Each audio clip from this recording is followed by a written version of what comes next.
Assalamualaikum warahmatullahi wabarakatuh. Halo semuanya, kami dari mahasiswa Universitas Singaperbangsa Karawang, program studi pendidikan matematika. Di sini kami ingin menjelaskan tentang materi rentangan, rentangan antar kuartil, rentangan semi antar kuartil, dan simpangan rata-rata. Tentunya saya tidak sendiri. Sebelum ke materi, saya ingin memperkenalkan diri saya terlebih dahulu dan anggota-anggota saya. Saya Salsa Rizkiana, di sini saya sebagai moderator dan pemateri. Lalu ada Alivia Elvianika sebagai pemateri dan Danik Wahyo sebagai pemateri. Yuk langsung simak videonya.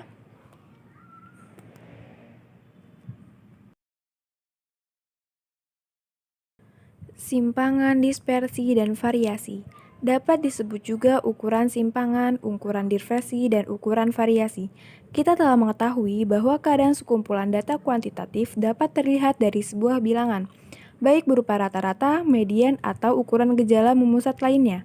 Untuk memahami lebih jauh tentang keadaan sekumpulan data atau bilangan, kita memerlukan ukuran lain, diantaranya ukuran simpangan dan ukuran dispersi. Misalkan kita mempunyai dua kumpulan nilai 10 orang siswa yang meliputi sekumpulan nilai matematika siswa dan sekumpulan nilai matematika dan nilai IPA siswa. Untuk kumpulan nilai matematika, kita beri lambang X dan untuk IPA kita beri lambang Y. X sama dengan 70, 70, 60, 60, 70, 80, 60, 60, 80. Y 60, 70, 80, 30, 40, 80, 90, 80, 60, 90. Kedua kelompok bilangan itu mempunyai rata-rata yang sama, yaitu 68. Meskipun demikian, terpancarnya kedua kelompok data tersebut tidak sama. Kelompok data Y lebih terpancar dibandingkan dengan kelompok data X. Data terendah pada kelompok Y yaitu 30 cukup jauh dari rata-ratanya. Sedangkan data terendah dari kelompok X cukup dekat dengan rata-ratanya. Begitu pula dengan data tertinggi kedua kelompok itu. Dengan demikian, kita tidak cukup hanya berbekal pengetahuan ukuran gejala memusat untuk lebih memahami keadaan kumpulan bilangan. Tetapi kita memerlukan pengetahuan tentang ukuran lain, misalnya ukuran simpangan dan ukuran dispersi, ukuran penyebaran.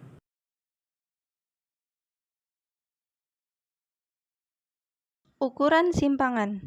Ukuran simpangan yaitu suatu ukuran yang menunjukkan tinggi rendahnya perbedaan data yang diperoleh dari data-datanya.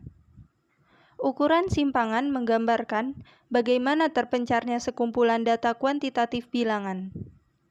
Sedangkan ukuran dispersi atau ukuran penyebaran itu sendiri adalah suatu ukuran untuk mengetahui seberapa besar penyimpangan data dengan nilai rata-rata hitungnya. Dapat dikatakan bahwa dispersi adalah metode untuk menggambarkan bagaimana suatu kelompok data menyebar terhadap pusat data. Ukuran dispersi ini terbagi menjadi dua bagian, yaitu ukuran dispersi mutlak atau absolut dan ukuran dispersi nisbi atau relatif.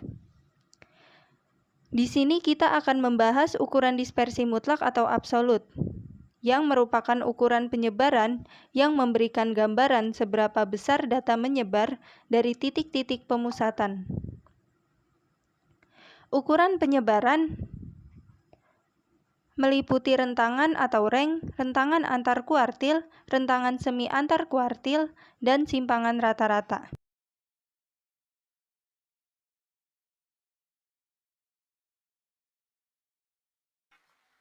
Rentangan atau range.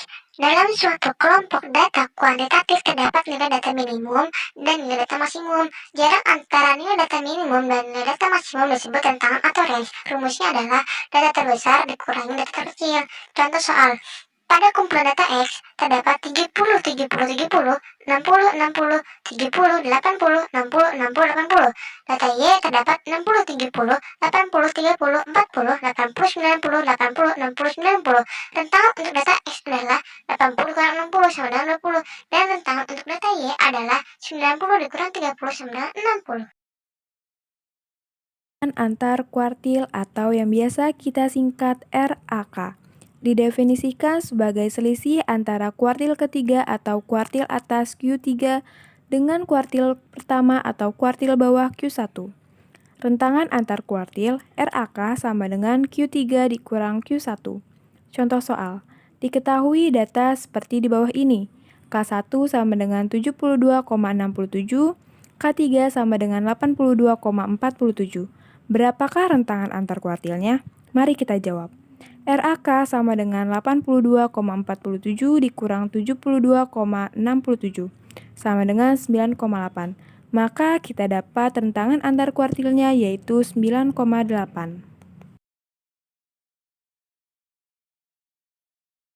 Rentangan semi antar kuartil atau RSK. Rentangan semi antar kuartil atau RSK didefinisikan sebagai setengah kali panjang rentangan antar kuartil atau RAK. Sehingga rentangan semi antar kuartil atau RSK dirumuskan dengan setengah RAK, di mana RAK-nya itu sendiri merupakan kuartil 3 dikurangi kuartil pertama. Berikut ini merupakan contoh soal rentangan semi antar kuartil atau RSK. Diketahui kuartil pertama sama dengan 72,67 dan kuartil ketiga sama dengan 82,47. Tentukan simpangan kuartil dari data di atas. Karena rumus rentang semi antar kuartil atau RSK itu sendiri merupakan setengah kali RAK, maka kita cari RAK-nya terlebih dahulu atau rentangan semi antar kuartilnya terlebih dahulu. Untuk mencari rentangan semi antar kuartil, diperoleh kuartil 3 dikurangi kuartil 1. Maka RAK sama dengan kuartil 3-nya yaitu 82,47 dikurangi kuartil 1 yaitu 72,67. Diperoleh hasil RAK sama dengan 9,8. Setelah RAK diketahui, kita mencari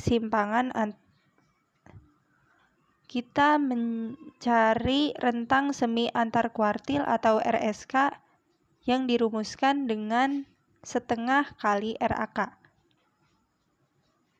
Telah diketahui RAK-nya tadi bernilai 9,8. Maka RSK sama dengan setengah dikali 9,8. Diperoleh hasilnya adalah 4,9. Maka didapat rentangan semi antar kuartilnya adalah 4,9.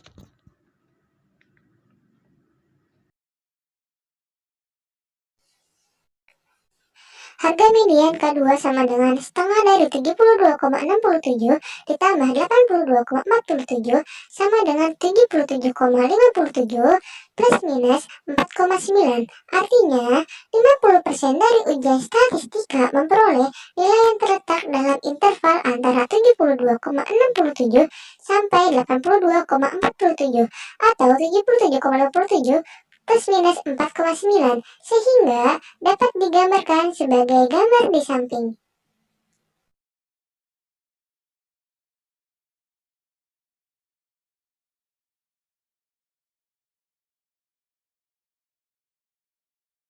Contoh soal simpangan rata-rata atau biasa yang kalian singkat dengan sebutan SR. Diketahui data distribusi seperti tabel di bawah ini.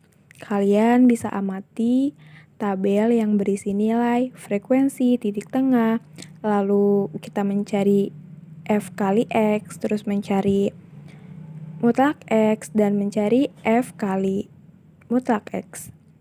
Lalu di sini kita mencari rata-ratanya terlebih dahulu, yaitu sigma Fx dibagi F sama dengan 5435 dibagi 70 sama dengan 77,64.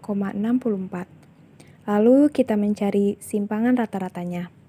SR sama dengan sigma mutlak X dibagi sigma F sama dengan 385,24 dibagi 70 sama dengan 5,5.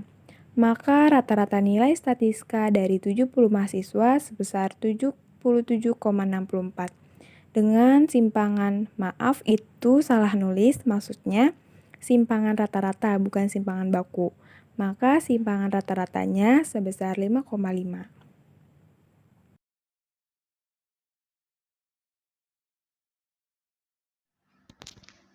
Simpangan rata-rata atau biasa disebut dengan SR. Simpangan rata-rata atau SR didefinisikan sebagai ukuran persebaran data yang mencerminkan simpangan tiap nilai data atau XI terhadap nilai rata-ratanya. Simpangan rata-rata juga dapat didefinisikan sebagai jumlah nilai mutlak dari selisih semua nilai dengan rata-rata dibagi banyaknya data. Simpangan rata-rata mempertimbangkan semua selisih antara nilai data dengan pusat data. Simpangan rata-rata itu sendiri terbagi menjadi dua, yaitu simpangan rata-rata pada data tunggal dan simpangan rata-rata pada data kelompok. Simpangan rata-rata pada data tunggal diperoleh dengan rumus SR sama dengan jumlah dari data yang diketahui dikurangi min kelompok data per N, atau SR sama dengan jumlah dikali simpangan data dari rata-rata per N. Sedangkan simpangan rata-rata data kelompok dirumuskan dengan SR sama dengan sigma F dikali X per sigma F, di mana SR sama dengan jumlah frekuensi dikali simpangan data dari rata-ratanya per jumlah frekuensi.